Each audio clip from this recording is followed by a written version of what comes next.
So are these all the excuses for why you won't change? Oh boy. Do we have a Sharpie anywhere? Because I know the answer to this. The reason why you won't change is this.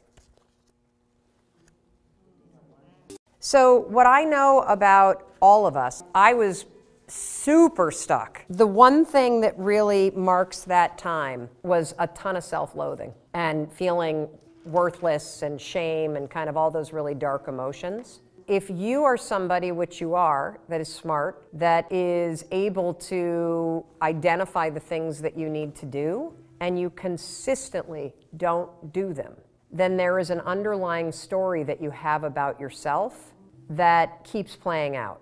And maybe you were, I don't off the top of my head know your story in terms of your past, but maybe you were in an abusive relationship. Maybe you were in a relationship as a child with parents that made you feel worthless. Maybe you had a huge setback and you haven't recovered from it. There is an element to where when it's self-sabotage, what happens for a lot of us is we take what somebody else used to do to us and do it to ourselves because it's the only thing you know. So were you in like an abusive relationship?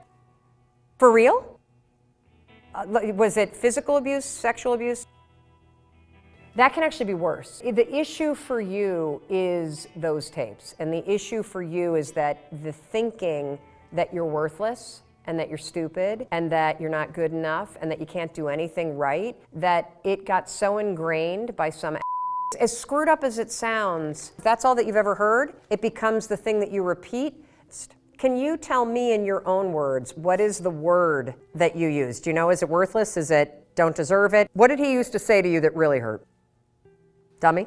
The reason why you don't carve out time for yourself and the reason why you blow off the appointments for yourself, notice it's not for other people, it's for you, is because of this underlying feeling that you're not important. And the only way to break this, you've already gone to therapy, you've already dealt with the tapes, you don't use that language with yourself. The only way to break apart this story is through action now. The reason why I say that is because you can make all the plans in the world, but until you see yourself taking action on the things that are important to you, your own inaction enforces the story that you're a dummy. Does that make sense?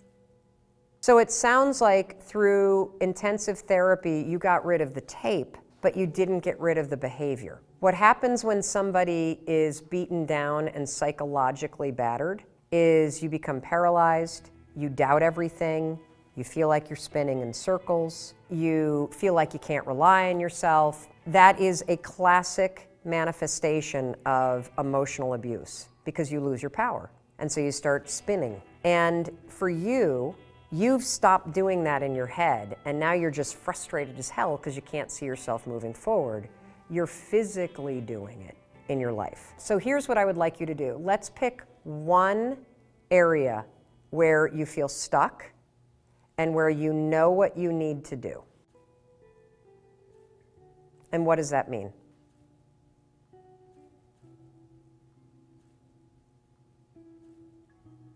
I'm going to keep pointing it out because you've adopted the self-criticism.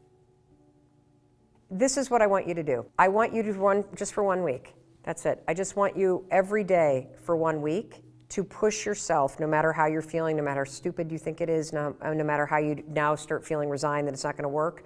I want you every single day to either watch something about SEO or put up one project, because I need for you to start to break the cycle of spinning in place, and I need for you to see yourself starting to inch forward. It's critical because you now need physical evidence that you can push yourself forward because you can't even hear how critical you are of yourself. I don't think there's anybody in your life but you that's saying it. Then the person that you're in a relationship with, could you ask that person to also police the way you talk to yourself?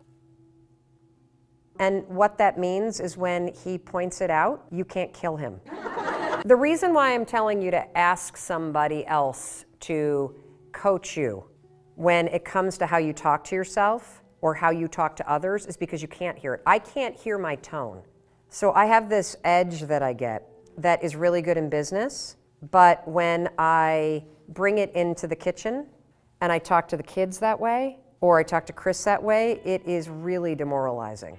And I have started asking the kids and Chris to point it out because I can't hear it. I just know I'm tired or I know I'm frustrated. It's amazing. The kids have started even saying, hey, anger spreads. Just because you're angry at work doesn't mean you get the right to talk to me that way.